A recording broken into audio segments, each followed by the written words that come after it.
After a tough 2023 season where the Cleveland Guardians finished under 500, they got off to a hot start in 2024 and kept it rolling for almost the entire season, finishing with 92 wins and making an ALCS appearance where they would end up losing to the World Series runner-up New York Yankees. They bring back the best bullpen in baseball, a rotation that has some young solid pieces, and a very young Major League lineup along with one of the biggest stars in the game in Jose Ramirez. While there are definitely some question marks for this team, there's a lot of talent on the entire roster, and Cleveland absolutely believes in their guys. Can they make another run to the playoffs in 2025? Let's get into a deep dive on the 2025 Cleveland Guardians organization. We'll get started off with some team ranks here. All these are going to be completely objective. My rankings formula are going to be in the description, and they came out with the 10th ranked Major League roster last season, led by an incredible bullpen, first in the entire league in these rankings, and a defense that was very solid, another top 10 unit for them. Their lineup came in right around the middle in baseball, and the rotation, while they do have some good pitchers, really did struggle in terms of some of the statistics last season. They have a very good farm system though, a bunch of top 100 players, their minor league hitters are very solid, and they have a couple minor league pitchers on the way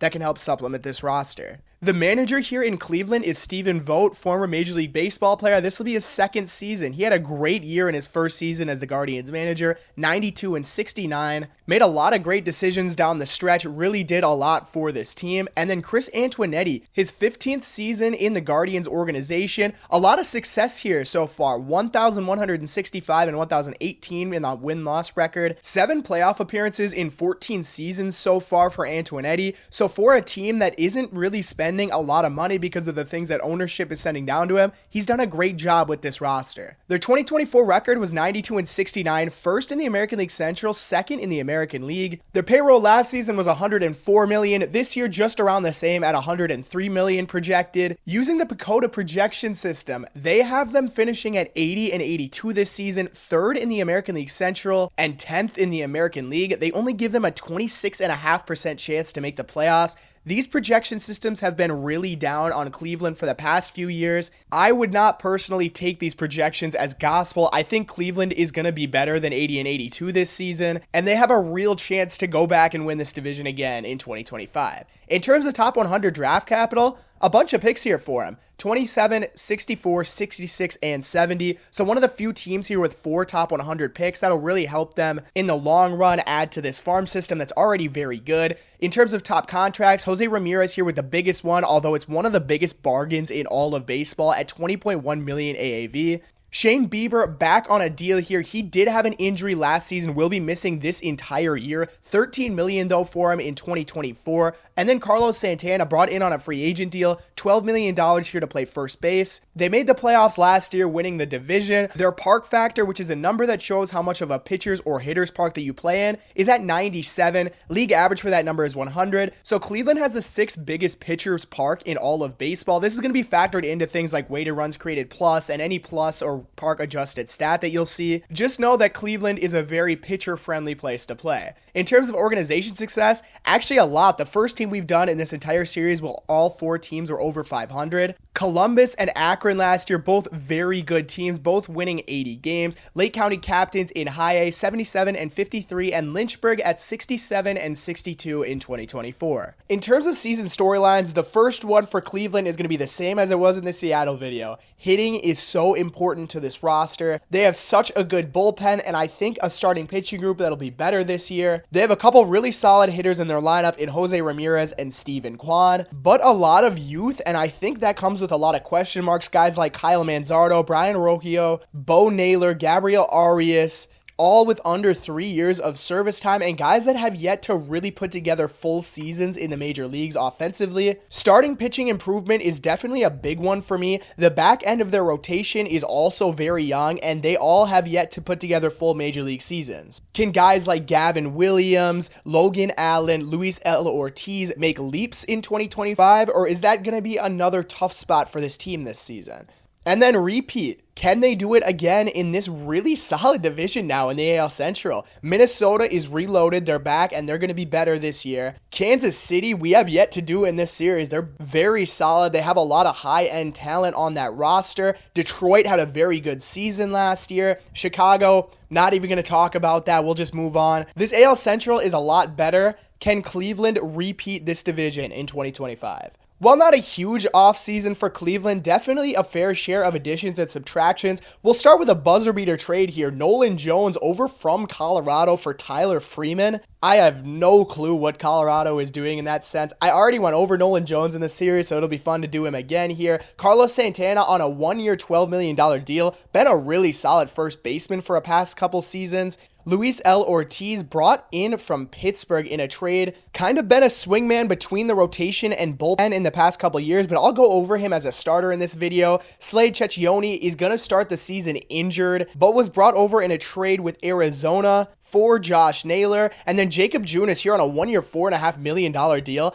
I have no idea how the Guardians got him at that price point. I think that's one of the better deals of this entire offseason. And then on the way out, a few pretty big names here in Josh Naylor and Andres Gimenez. Two guys that contributed a lot to this team. Naylor more offensively, Gimenez more defensively, but two big pieces of this lineup that have been here for the past few seasons. Matthew Boyd didn't give a lot for this team last year, but was pretty solid giving innings down the stretch and in the playoffs. Eli Morgan over to Chicago. Alex Cobb, another guy, didn't give a ton last season, but over to Detroit. And then Tyler Freeman over to Colorado on that deal for Nolan Jones. Before I go into the specifics on this lineup, I'll go over weighted runs created plus really quick. Just think about it as a general offensive statistic that measures all of your productivity from that side of the plate. League average for that stat is 100. Everything above or below is going to be the percent better or worse that you were compared to a league average hitter. So for example, Steven Kwan is projected to be 22% better than league average in 2025, and we'll get started there. A very solid hitter in Steven Kwan, one of the 10 best left fielders in projected WAR for next season at 4.0, 11 homers and 18 stolen bases on those projections. Jose Ramirez, the best third baseman in baseball, an MVP candidate the past 4 or 5 seasons, projected to be 34% better than league average, almost a 30-30 season on those projections at just under 6 WAR. Kyle Manzardo, the DH left-handed hitter, projected to be 21% better than league average, although he hasn't really put together a full season yet. A guy with under 3 years of service time, a former big prospect from the Tampa Bay Rays, 17 homers, just under 1.5 WAR. Carlos Santana, also with 1.4 WAR next season. A very solid defensive first baseman, getting up there in age, a former Guardian that they brought back in free agency. Lane Thomas projected a really good season this year after he struggled a bit for Washington, but was a big part of this Guardians playoff run last year. Nolan Jones, over in the trade from Colorado, currently projected to slot into right field, although he played a majority of his games in left field last season. Not sure exactly how that's going to shake out. I'm sure the Guardians are kind of still piecing it together as we speak. The projections for Jones aren't giving him a ton of games, although 102 weighted runs created plus, 6 homers, 6 steals, and half a WAR. Bo Naylor here to be a solid defensive catcher, and they project him to be about league average offensively. I think that would be a very big step for him this season. Gabriel Arias, really the big question mark here at second base. There's a couple other guys I'll go over when we get to the prospect section in terms of guys that can come up and play second. And then Brayan Rocchio, another really good defender here at shortstop, brings a lot of value in that area. A switch hitter, hasn't really got it going offensively yet. I will mention this is the projected lineup against right-handed pitching. Guys like Jhonkensy, Noel, Daniel Schneemann will probably get a lot of at-bats against lefties. Will Brennan here as that other outfield piece with Nolan Jones, was slotted in as the right fielder until they traded for him. And then Austin Hedges, the best vibes guy in all of baseball. Don't talk about his hitting statistics. A very young rotation here in Cleveland. Tanner Bibee just extended by the Guardians. Projected a 3.68 ERA, 2.6 WAR next season. Just missed out on being top 30 at his position. But a very good pitcher here for Cleveland. Ben Lively had a very solid season last year, although there are some numbers we'll go over that don't really like him as much. Gavin Williams, I expect to take a big step forward this year. I'm very high on him in 2025. Projected just under a 4 ERA. Logan Allen, a real tough season for him last year, but he is projected a 4.33 ERA in 93 innings. Luis L. Ortiz brought in on that trade with the Pirates, 117 innings of 4.29 ERA. And then some other guys that'll contribute to this rotation. Joey Cantillo pitched a lot in the playoffs last year. We'll go over him in the prospect section alongside Doug Nikhazy. Slade and Colby Allard, we won't touch on much in this video, but they will also give some innings to this rotation in 2025. This bullpen is absolutely loaded and is is an absolute weapon for this Guardians organization. Emmanuel Clase projected the most WAR for a closer in baseball. A crazy year last year. Throw out the playoff numbers. I don't even care about that right now. He's an incredible closer. Cade Smith, a rookie last year, came out of nowhere to give one of the best reliever seasons in baseball. Hunter Gaddis, a real solid year last year. He's projected to take a bit of a step back. Paul Sewald, longtime closer, brought in this offseason. Tim Herron was nasty last year. Andrew Walters, a very small sample in 2024, but was very good. A top prospect in this system. Tristan McKenzie gonna make this Major League roster. Not really sure what his role is gonna be. A former really good starting pitcher. The last 2 seasons has been very rough for him. We'll go over him and what to expect maybe in 2025. And then Jacob Junis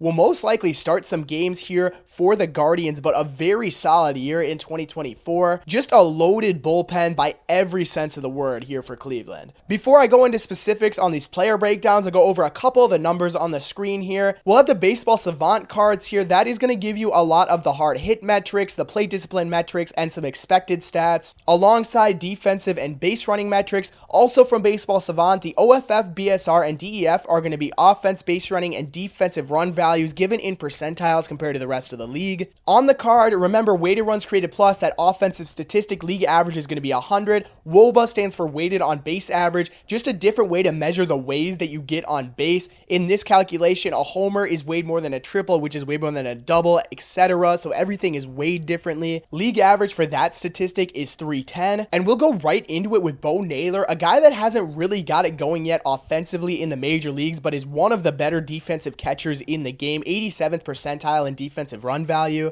Still only 25 years old, not a lot of major league service time for Naylor, but he has been really good defensively, about a league average base runner. Offensively, some metrics that like him a little bit. The hard hit numbers aren't that bad. He strikes out way too much, and that's really his issue at the plate. But Naylor will bring you a lot of value in the fact that he is a very good defensive catcher. A guy that came up in 2023, 230 plate appearances, and put together some really solid numbers. The metrics didn't like him a lot, and he came back to earth a little bit last year with that 614 OPS. A guy, though, with a lot of prospect pedigree. He has been very good hitting-wise in the minor leagues. 891, 880, and 898 OPSs each of the last 3 seasons in the minors. In 2023, 13 homers in 60 games. In 22, 15 homers in 66 games. So he's shown that he has a lot of pop in that bat, but he has yet to give the opportunity to show it at the major league level. I think Naylor is a really solid piece on this team. I would really like to see some of those plate discipline metrics take a bit of a step forward and those hard hit numbers to come back for Bo Naylor. The backup catcher here is Austin Hedges.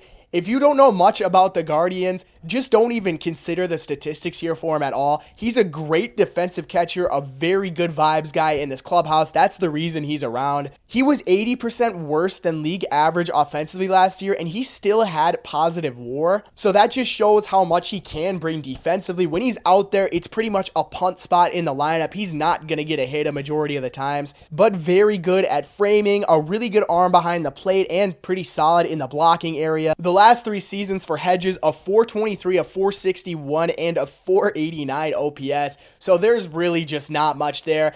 Every once in a while, he'll run into a home run, 2, 1, and 7 the past 3 years, but he's hit under 184 each of the last 3 seasons. Big time defensive catcher that's just not really going to bring anything else, but a very good guy to have in this clubhouse. Here at first base on a free agent deal is Carlos Santana. Welcome back to Cleveland. A very good season for him last year. Took a big step forward actually offensively in his age 37 season. Very good on some of the plate discipline metrics, and he's one of the better defenders at first base in the entire league.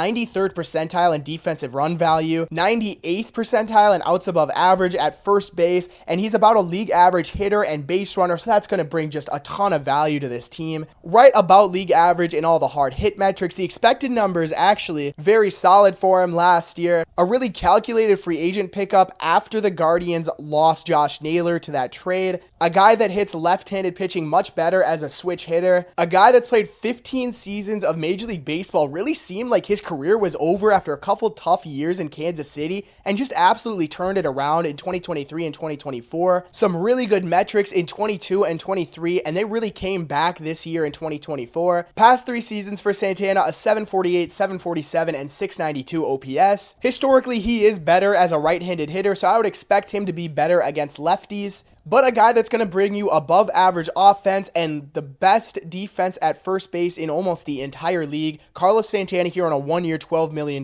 deal. The departure of Andres Gimenez really did leave a hole here at second base for Cleveland. Gabriel Arias currently slotted in by Fangraphs to be that starting second baseman. He's been up in the majors for a little bit and really has yet to see success offensively. Last season, 30% worse than league average in weighted runs created plus, 3 homers and 5 bags in 53 games, just about a replacement level player over the past 3 years. Metrics aren't huge on him, not very good in any of the plate discipline areas, although he does have pretty solid bat speed. The average exit velocity and barrel rates are very close to league average. And he hit left-handed pitching at about a league average level last season. Some of the metrics really liked him in 2023. That hard hit rate and average exit velocity in the 77th percentile in baseball did take a step back in those areas, though the strikeouts just got too much for him. A guy that in 2023 was 88th percentile in range with 5 outs above average actually ended up being a negative defender last year, -1 outs above average. A guy that's had some solid minor league numbers over the years, but never really world beating. Last year in AAA, though, a 905 OPS in 43 games with 5 home runs. Jose Ramirez, a statue guy in Cleveland, a guy who's been here forever on those very good 2016, 2018 Cleveland Guardians teams, still doing it at 32 years old, just about 6 wins above replacement per 162,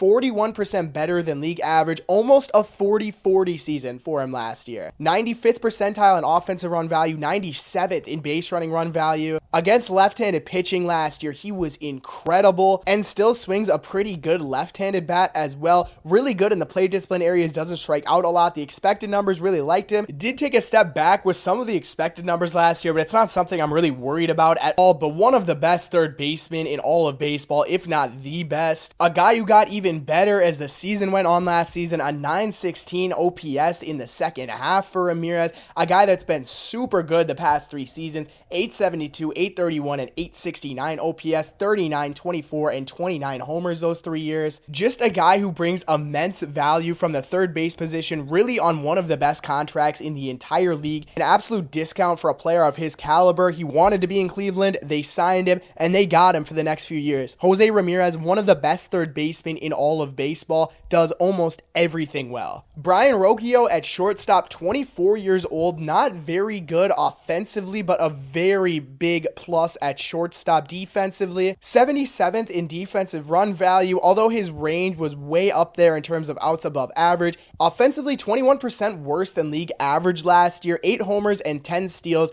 The expected numbers really didn't like him. He's all right in the plate discipline categories, actually above league average in the walk rate, the strikeout rate, and the whiff rate. Just doesn't hit the ball very hard and doesn't make a ton of contact either. A switch hitting bat, hits both sides pretty well, really got it going in terms of his plate discipline last year, took big steps forward. The strikeout rate was really an issue in 2023, really worked on it and got a lot better in that area last season. Took a huge jump in October last year, 39 plate appearances, a 906 OPS, and a home run. His hard hit rates were a lot better. His plate discipline stats were staying very similar. A very small sample for him in October, but if that's signs of what's to come for Brayan Rocchio, feel really good about it. Definitely need to see those hard hit numbers go up to be a very valuable player, but he still had a really good season last year just in the value that he brings as a defender. I'm honestly a fan of Brayan Rocchio here at this shortstop position. I think he could have a pretty valuable season in 2025. Very excited to talk about Steven Kwan, one of my favorite offensive players in the game. 4.6 WAR per 162, 31% better than league average, 14 homers and 12 steals in only 122 games, so he did miss some time last year. The play discipline for him, man, is just incredible. Look at the K rates, the whiff rates, the chase rates, just awesome out of Steven Kwan. He's never going to strike out, and he actually started hitting for some pop last season. The launch angle sweet spot percentage went way up compared to years past. His bat speed and the hard hit rates are never going to be a big part of his game, but adding that launch angle to his game just really helped him hit more homers. The expected numbers really liked him. Obviously, the slugging numbers aren't going to be great expected-wise just because he doesn't hit the ball super hard, but he does really everything well. 82nd percentile offensive run value, 72nd base running, 84th defense. Hits both lefties and righties very well. 3 above-average seasons offensively for Steven Kwan in the majors.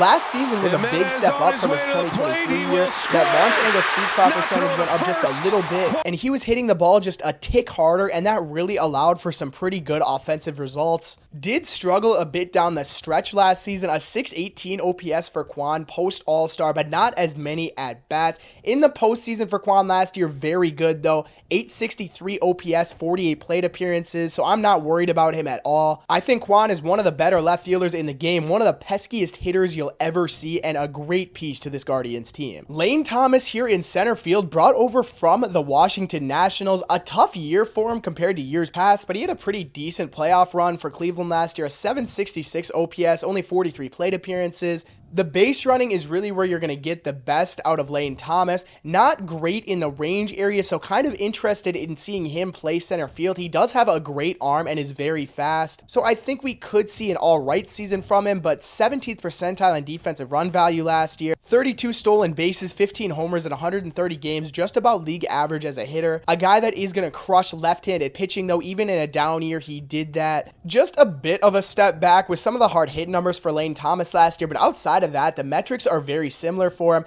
Actually did take a pretty big step up with the walk rate last year. A former All-Star for the Washington Nationals, a guy that I think can get back to the success that he's had at the majors. 783 OPS in 2023 with 28 homers. I think Thomas has another season like that in him. So the first guy I've talked about twice in this series, Nolan Jones, traded from Colorado to the Guardians, currently was slotted in by Fangraphs as the right fielder when I checked. I'll also talk about Will Brennan when we go over some of the bench guys, but I'll talk about Nolan Jones again here. Really tough year for him offensively last season, 70 weighted runs created plus, just 3 homers and 5 steals. Was dealing with a lot of injuries last year, and I think that really affected his performance. 2023 was an outrageously good year for him, a 2020 season with a 931 OPS. All of his hard hit numbers were very good. His barrel rate in the 94th percentile. Not a big time plate discipline guy, although he will walk a lot. Gonna strike out a decent amount of the time, even when he is at his best. Last season, some of the metrics were all right for him. The hard hit rate was still pretty good, and he's walking a lot, not chasing very often. It was a big time breaking and off speed issue for Nolan Jones last year. He was still hitting fastballs all right, but really the breaking and off speed pitches were very tough for him. I think a fully healthy Nolan Jones can be a big time contributor to this lineup, and I think this is an incredible pickup by the Guardians.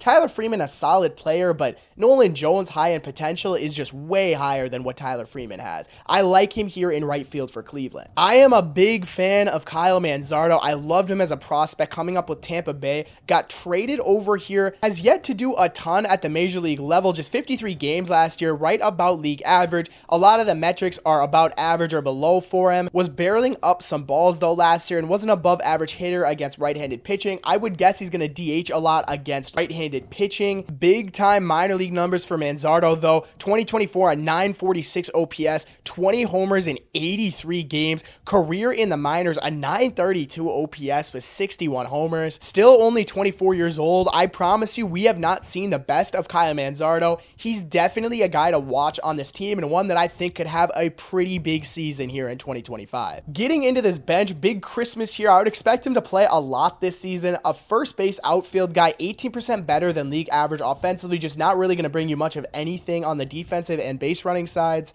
Big time postseason though, had some huge homers for the Guardians last year. I'm a really big fan of his game offensively. Daniel Schneemann, a 27-year-old rookie last year, was pretty solid, did some things defensively, just below league average as a hitter, 5 homers, 3 steals. And then Will Brennan, I would expect him to factor into this outfield a lot, just about league average offensively last year, 8 homers, 4 bags in 114 games, played a lot for this team last season. A very good bat to ball hitter, a guy that's in the 94th percentile of strikeout rate last year. I'll mention with Jhonkensy Noel really quickly too, the best bat speed in all of baseball. The barrel rate is almost the best in baseball as well. A guy that's going to hit the ball very hard on the barrel. 13 homers last season in just 67 games. We'll get into the pitching section of this video, and we'll start here with Tanner Bibee. I'll go over some of the numbers really quick. On the card, I went with WAR per season because of the pitching injuries that have been happening recently. So if there's a missed season, it's accounted for in that calculation. FIP stands for fielding independent pitching. Just think about it as something that projects ERA over a big sample. So for Bibee, we would expect that ERA to be closer to 3.56, so he's one of the really close ones. Stuff Plus and Location Plus, 2 models built by Eno Saris at The Athletic.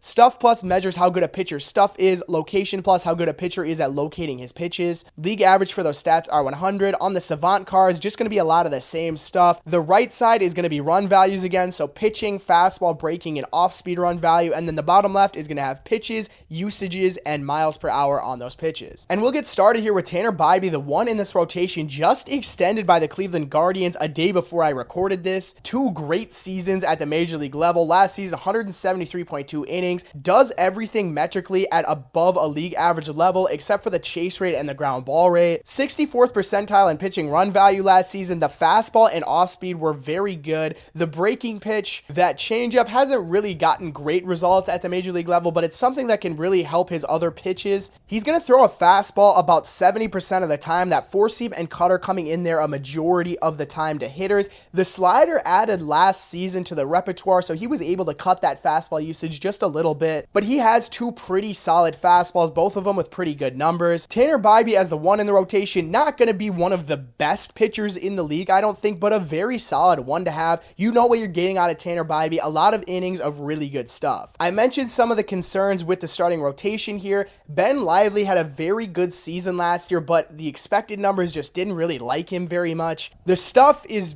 well below average compared to the league. That's not necessarily an issue. Guys can get along with that. You just have to be very good at locating your pitches, and Lively was just above league average. The FIP last year, not very good for him. He gave up a decent amount of hard contact last season. Not a guy that's going to get a ton of strikeouts. I would like to see him walk less guys. I think that could add a new element to his game. All of his pitches just around the 30th percentile in run value last year. A very good story though in Ben Lively, a guy that spent a couple seasons overseas after a tough run in the majors, came over 2023, struggled a lot. Last season put together a pretty solid full season. Never going to be great metrically just because that stuff isn't very good for him. Last season threw that sinker a lot more and cut the cutter out of his repertoire completely. I think Lively is an okay pitcher, definitely not a number 2, but a guy that gave him a lot of innings last year. You got to respect what Ben Lively gave last season. I think the guy that I'm most excited about in this rotation, outside of obviously Bibee, is Gavin Williams, a big-time minor league prospect that came up in the majors last year, a 4.86 ERA.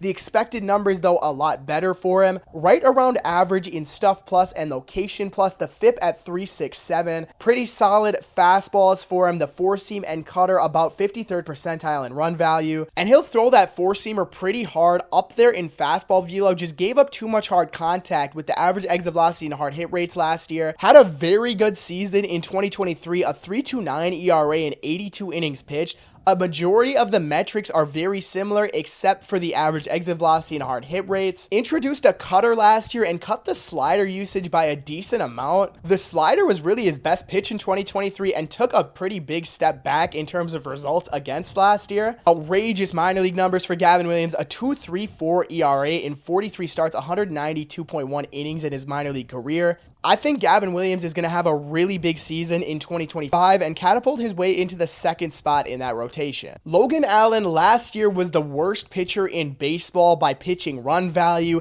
The metrics on him are not very good, and it really did show up in his ERA and his FIP. I am here to say I don't think all is lost with Logan Allen, though. A really tough year. The stuff is okay. The location was pretty solid last year. He just didn't really generate any whiffs, any chases, couldn't get strikeouts, and gave up way too much hard contact. Understandably, not a great recipe for success for Logan Allen. Did give just under 100 innings last year. Really had a much better season in 2023. A 3.81 ERA, 125.1 innings for him that year. Allen is not a hard thrower. He's a guy that's going to throw his off speed very well when he's on, and he just really didn't do that last year. It was a tough season for Logan Allen, but some good numbers, some good signs in the past. Don't know if he's going to be a very good pitcher in the majors, but I don't think he's necessarily this bad of a pitcher either. And then Luis L. Ortiz here. I mentioned he's been a swingman the past couple years in that Pittsburgh bullpen. Guardians got him, and he's currently slotted in to be the 5-star in this rotation. The stuff and location right about league average. The ERA was pretty good for him last year. Some of the expected numbers did not like him as much,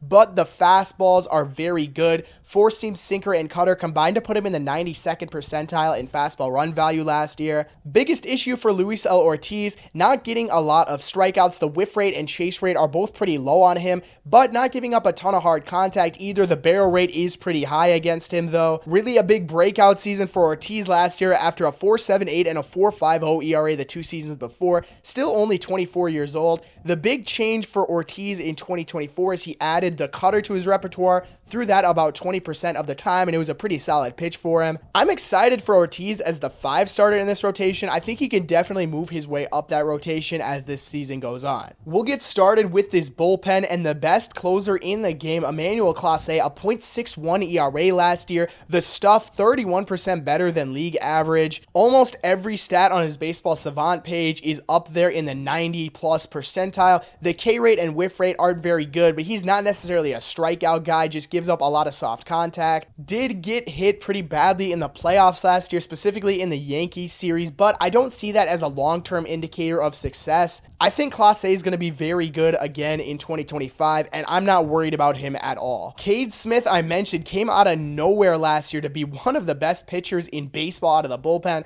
1.91 ERA in 75.1 innings. The FIP is actually a much lower than that ERA too. A guy that will give up some hard contact though. That hard hit rate and average exit velocity, 15th and 11th percentile in baseball respectively. Ton of strikeouts out of Cade Smith though, 98th percentile in K rate. All the expected numbers really liked him. A lot of tax on that arm last season. We'll see if that ends up being a factor, but Cade Smith had a great year in 2024. And then Hunter Gaddis, the 7th inning guy, one of the better 7th inning guys in the entire league, a 1.57 ERA last year. The location is really his strong suit, 10% better than league average there. Like Clase, not a big time strikeout guy, but he does not give up hard contact very often, and he doesn't walk anybody. Took a huge step forward after a tough 2023 season, a 4.50 ERA in 42 innings. A lot of the metrics are a lot better for him last season, was getting a lot more chases, and that walk rate so good for him. Hunter Gaddis, a very good 7th inning guy for this team. Paul Sewald, the guy who's been around in baseball for a long time, 8 seasons already at the major league level,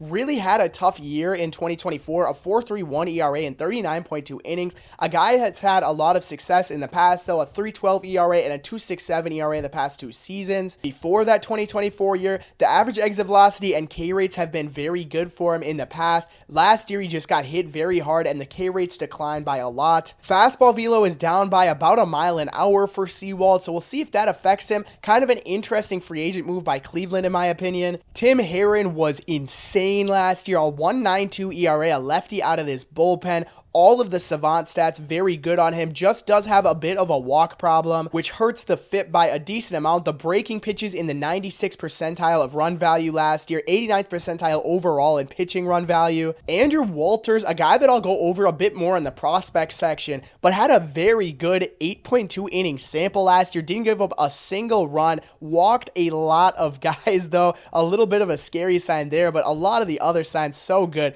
Didn't give up a barrel, the hard hit rate is lowest in baseball, and the expected numbers do really like him. I think Andrew Walters is going to have a really good year out of this bullpen. Tristan McKenzie, a couple really weird years for him. He was a starter, a very good 2022 season, a 2.96 ERA and 191.1 innings. Last season, a 5.11 ERA, 7.5.2 innings, 23, a 5.06 ERA. He's been dealing with some injuries, some lack of success. He has been pitching a bit out of the bullpen in spring training. I went and looked at a couple of his game logs, and he had a couple 1-inning appearances. We'll see if he ends up being a relief guy. He doesn't really have a big repertoire of pitches, so maybe that could work out for him. Really just hoping for success for Tristan McKenzie, a guy that was a really highly regarded prospect, came up and was very good, and then just really tanked in terms of production the past 2 seasons. Hoping for a good year out of Tristan McKenzie. And then Jacob Junis here, in a year where every veteran pitcher was seemingly getting $15 million to come on a 1-year deal, the Guardians got him for 4.5. Very good numbers last year. The expected numbers aren't as good as what he actually gave last season, but still very good. A 3.80 expected ERA, that FIP at 3.69. Decent strikeout numbers, not great for a reliever, but a guy that I think is going to start some games here. His walk percentage was in the 99th percentile in baseball. A lot of really good metrics in 2023 as well. I can't believe Cleveland got Jacob Junis on this deal. I think this is a steal, and I think he's going to add a lot of value value to this team. That'll bring us into the top prospects section. With this Guardians organization, a very big positive for them. Travis Bazzana, 22 years old, 60 on the Baseball America grade, number 24 in the top 100. Got up to high A last year after being the number 1 overall pick and was 26% better than league average. A big time college hitter in Travis Bazzana, one of the best players in all of college baseball. 65 on the hit tool, 55 power, 60 run, 50 field, 50 arm. Gonna be at second base long term. I would expect to see him in the majors sooner rather than later. I think that's the reason the Guardians didn't go after a second baseman and traded Andres Gimenez. Honestly, only up to high A. I would not be surprised if he gets up to the major leagues this year. The number 32 prospect in all of baseball, Jason Chourio, brother of Jackson Chourio. Very good numbers for him last year as an 18-year-old in the Carolina League. 44% better than league average. Walked almost 20% of the time last year. Did break his wrist in August last year, and that cut his season a bit short, but he did have some very good numbers. Not as much of a power bat as Jackson was going through the minor leagues, but a very good hit tool. I would say probably a better hit tool than Jackson had. He'll project to be an above average defender, a really good runner, and a very good hitter. Switch hitting outfielder in Jason Chourio. And then Angel Genao, I believe I'm saying that right. I apologize if I'm not. 37th in the top 100, 20 years old, got up to high A last year, 50% better than league average down there, and 10 homers, 405 on the WOBA. Top 10 in minor league baseball with 148 hits and 38 doubles. A big time hitter here and a switch hitter just like Chourio. A plus fielder, I would guess probably not going to be at shortstop long term, but that's something that we'll kind of see develop as he gets through this minor league system. Played some shortstop, some second base, some third base last season, but a pretty good athlete and a guy that I'm excited about a lot for his bat. 3 incredible top prospects here for the Guardians. Bazzana will definitely be the second baseman of the future. We'll see him very soon. Chourio and Genao not as quick up the system, but if they keep hitting like this, they will definitely be in the major sooner rather than later. Ralphie Velasquez here, another top 100 guy, 91 in the top 100, 19 years old, got up to high A last year, 55 on the hit tool, 60 on the power. Not much of a runner or a fielder, but a pretty solid arm at first base. 23rd overall pick from the Guardians in the 2023 draft class. Some pretty solid numbers in low A, but did really struggle when he got up to high A last season. Only a 54 weighted runs created plus. Still very young and not something to be super worried about yet. So Juan Brito acquired from the Rockies for Nolan Jones, and then they ended up getting Nolan Jones back anyways. Whatever, man. We'll just go over that later. Brito could definitely factor into this second base situation for Cleveland in the majors this year, though. A guy with some pretty solid tools. The hit and power are definitely his calling cards. Not as much of a defender, but really good minor league stats for Brito. A guy that has hit very well, gotten on base very well in the minors. One of just 2 minor leaguers last season with at least 20 homers and 40 doubles. Cooper Ingle, the number 7 prospect in the system, a smaller frame guy, 5'9", 180, but that's not going to hurt him at all. 160 weighted runs created plus last season between high A and double A. Big time hit tool, doesn't really have the pop in his bat though, a 30 on the power. Not certain if he will be a catcher in the majors, but definitely has some of the tools to be a solid defender behind the plate. A very good offensive catcher in the minor leagues, got up to double A at 22 years old. CJ Kayfis, a big time college bat out of Miami, ended up going in the 3rd round of the 2023 draft. Big time stats last year for him. 12.3% walk rate, 157 weighted runs created plus. Doesn't have a big time power profile as a first baseman, but he continues to develop as a bat, and we might see that power go up a little bit. Doesn't have the top end exit velocity as some of the first basemen in the minors, but a very good hitter. And then Welby and Francisca here at the bottom, 6th ranked prospect in the system, very good on the hit tools, a really good runner and a really good fielder. Got up to low A last year and crushed the baseball, over an 880 OPS with 18 doubles and 19 stolen bases between the ACL and low A. Love this group of infielders for Cleveland. There's a lot to be excited about moving forward. One of my favorite swings in all of minor league baseball, and chased a lot of 48 in the top 100. a 55 hit tool, 60 power, an above average fielder and runner, and a very good arm. 23 years old, got up to AAA last season, has had a bit of an injury history with his foot the past few years, limited him just to 96 minor league games the past 2 seasons, did have an 842 OPS though in 39 games last year, played well in the Arizona Fall League, could be a big time power bat for Cleveland moving forward. Another big time power bat here in Jonathan Rodriguez, 3rd round pick in the 2017 draft, really struggled at the start of his minor league career, but started hitting the ball very well, some really good power numbers in the minor leagues, got up to the majors and did really struggle, just a 486 OPS last season, but only 13 games, really struggled on non-fastballs last year, but a big time arm, a big time power bat. Petey Halpin, a 3rd round pick in the 2020 draft class, got up to AA last year and had some alright numbers, 12 homers, 12 stolen bases on the 40-man roster for Cleveland. I think does need to take a step forward offensively to really be a big leaguer, but a really solid defensive and running profile. One of the better base runners in Cleveland's organization. Juniker Caceres, 17 years old, a DSL guy and a big time international signing for Cleveland. 55 on the hit tool, 55 power, not as good in the running and fielding departments, some decent numbers for him. And then Valera here, really an interesting story. I thought a pretty decent bat coming through the system, but really struggled at the AAA level and his development kind of stalled. Wasn't protected in the Rule 5 draft by Cleveland, ended up being DFA'd, ended up signing a contract with Cleveland to come back. Was a big time prospect for this Guardian system, but it really went down for him after 2 disappointing seasons. Got injured in September last year, so we'll see how that affects him moving forward, but I do have a bit of hope still for Valera. A bunch of guys in this pitching section that I expect to contribute in the majors this year. Joey Cantillo even pitched in the playoffs last year, and a really solid pitcher, I think, moving forward. Above average grades on all of his pitches, very good changeup and a really good curveball. 25 years old, 3 appearances for him in the playoffs, a 4.89 ERA and 38.2 innings in the regular season for him last year, but pretty solid numbers in the minors. Doesn't sit very high on his fastball, but his secondary pitches are very good. I think he could end up being a 3 or 4 starter for this Guardians rotation. Andrew Walters, a big time college reliever at Miami for 3 years, ended up being a 2nd round pick by Cleveland and really pushed his way through this minor league system. He's projected to be on this major league roster, and for good reason.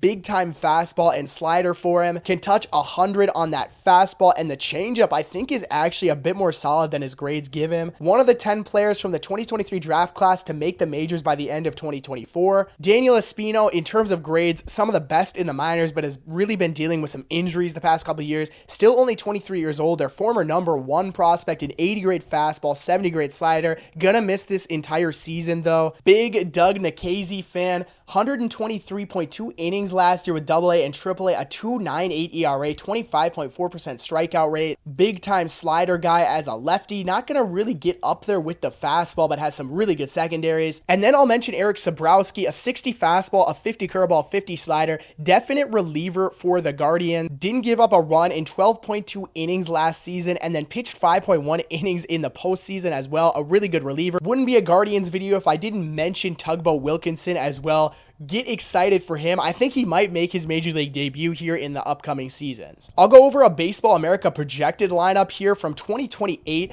Not a lot of guys that are already on the major league roster. Bo Naylor, Stephen Kwan, Brayan Rocchio, and Jose Ramirez here, but a lot of big time prospects coming up through this system. Guys like Ralphie Velasquez, Travis Bazzana, Jason Churio, Chase DeLauder, you can just get so excited for. A lot of guys in their primary positions here as well. You feel really good about that. This team might be loaded in 2028. This lineup is just so good. In terms of a rotation and closer for 2028 as well, pretty solid here. They do have Tristan McKenzie slotting in as the 3 starter long term. Not sure how I feel about that. Definitely need to see him take a step back this year. But I like all the other names here. Tanner Bibee is going to be here for a while now, guaranteed. I'm a big Gavin Williams guy.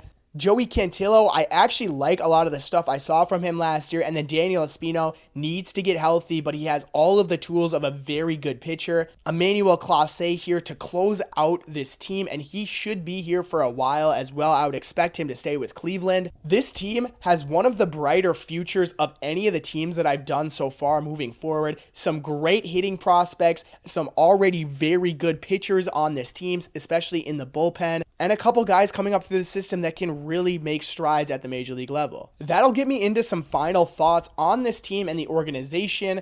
I really like this bullpen. It's a big time weapon for Cleveland. Honestly, in terms of the starters, I think I'm a bit higher on them than some of the predictive models, some of the metrics really like. I do like a lot of the names here. I think Gavin Williams is going to have a great season. Tanner Bibee, you know what you're getting out of him. A pretty solid one in this rotation. And then guys like Logan Allen and Luis L. Ortiz, Joey Cantillo possibly could make steps this year to become pretty solid starting pitchers. The lineup is definitely very young. There's not a ton of proven guys here, but having Steven Kwan and Jose Ramirez at the top of this lineup is huge. Really like the Santana signing, and Lane Thomas being here is really big for this team as well. Big fan of some of these young guys. I think Manzardo, Big Christmas, Bo Naylor all have pretty solid seasons offensively. I would like to see a step from Brayan Rocchio offensively, but if we can't get that, he'll bring you plus value at shortstop. I think this team's pretty solid. Hopefully we get an answer at second base over the season. If it ends up being Travis Bazzana, maybe a little early, I wouldn't be against that. But I think this team is pretty good. 80 and 82 on the projections I think is really light for it, because I think there are some pieces that are going to click this year. Don't know if they'll win the division again. Haven't necessarily decided what I want to do in predictions yet. But I like this team a lot. Love the prospects. I think Cleveland has a lot going for them. And this is a pretty well-ran organization. So thank you for listening to this. This was a really fun one to do. This is a breakdown on the 2025 Cleveland Guardians organization.